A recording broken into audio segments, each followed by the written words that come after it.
The wind howled, a relentless adversary against the solitary figure battling through the blizzard.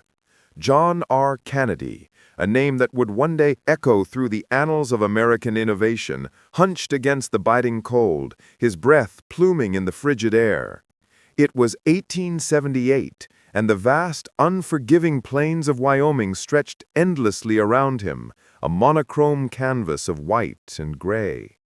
He wasn't a prospector seeking gold, nor a cowboy herding cattle. John was on a different quest, one that many deemed foolish, even insane. He was searching for fossils. His journey had begun months earlier, driven by a singular, consuming passion that had pulled him from the relative comfort of an East Coast university and into the untamed West. The Bone Wars were raging, a scientific rivalry so fierce it bordered on personal vendetta, pitting two brilliant but intensely competitive paleontologists, Othniel Charles Marsh and Edward Drinker Cope, against each other. They scoured the American West, each vying to unearth the most spectacular dinosaur remains, their discoveries reshaping the understanding of prehistoric life. But John wasn't officially aligned with either camp. He was an independent spirit, a young man with a sharp mind and an even sharper eye, convinced there were treasures still undiscovered lurking beneath the ancient soil. His current expedition was a self-funded shoestring operation. He'd learned the ropes from seasoned prospectors, mapping techniques from discarded geological surveys, and survival skills from necessity. The blizzard, however, was testing every ounce of his resolve. Days blurred into a struggle against the elements, his meager supplies dwindling. He huddled in a makeshift shelter, a tarpaulin stretched over fallen logs, the icy wind piercing through every crevice. Doubt, a venomous serpent, began to coil around his heart. Was he chasing a phantom? Were the whispers back east calling him an amateur true? Just as despair threatened to overwhelm him, a glint of dark rock caught his eye through a momentary lull in the swirling snow.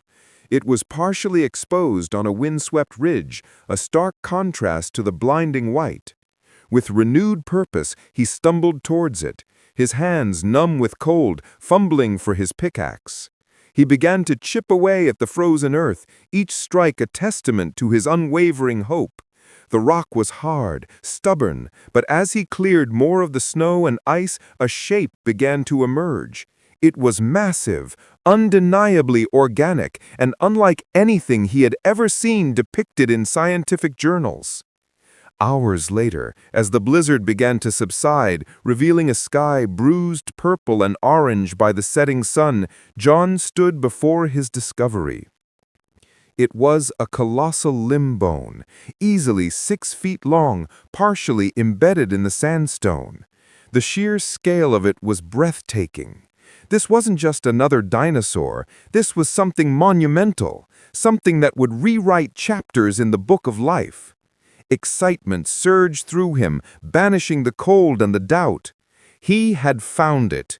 He, John R. Kennedy, an unknown, unaligned young man, had stumbled upon a discovery that would soon electrify the scientific world. He spent the next few days meticulously excavating what he could, working with a feverish intensity fueled by adrenaline and the fear that someone else might find it. He knew he couldn't transport the entire specimen himself. He needed help, resources, and most importantly, recognition. He carefully sketched the exposed bones, noted their orientation, and took precise measurements.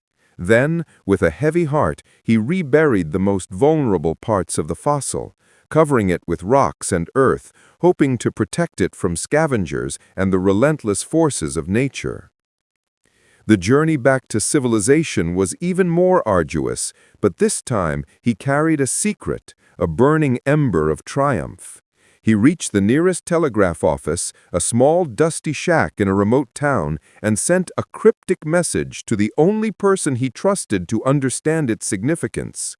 Professor Eleanor Vance, his former mentor and one of the few women in a male-dominated scientific field who had encouraged his unconventional pursuits. His message was simple. Major discovery. Wyoming. Need assistance. Kennedy. Eleanor, a woman of sharp intellect and unwavering resolve, immediately understood the gravity of the message. She knew John's ambition and his keen eye. Within weeks, she had assembled a small, discreet team and secured limited funding, navigating the skeptical, often misogynistic academic landscape. Her arrival in Wyoming was met with surprise by the local ranchers, who were unaccustomed to seeing a woman leading a scientific expedition into the rugged wilderness. Together, John and Eleanor returned to the site. The sight of the partially exposed bone filled Eleanor with a quiet awe. "John," she breathed, her voice barely a whisper, "this is extraordinary." Over the next several months, the team worked tirelessly. The sheer size of the fossil presented unprecedented challenges. They devised innovative methods for excavation, meticulously chipping away at the rock, creating plaster casts, and gingerly extracting each piece. The skeleton, as it slowly emerged from its stony tomb, was unlike any dinosaur known to science. It possessed a long, graceful neck, an immense body, and a whip-like tail that stretched for dozens of feet. Its sheer size dwarfed even the most impressive sauropods discovered thus far.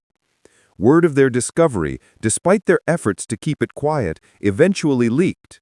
The news rippled through the scientific community, first as rumor, then as undeniable fact. Marsh and Cope, caught off guard, initially dismissed it as an exaggeration, another amateur's delusion. But as more details emerged, and as Eleanor and John began publishing preliminary findings in reputable journals, their skepticism turned to grudging acknowledgement, and then to a new, intense focus. The Bone Wars had a new contender, and an entirely new species was about to redefine the prehistoric landscape. John and Eleanor named their colossal find Brontosaurus excelsus, the noble thunder lizard, a name that perfectly captured its immense presence and the powerful impact it would have.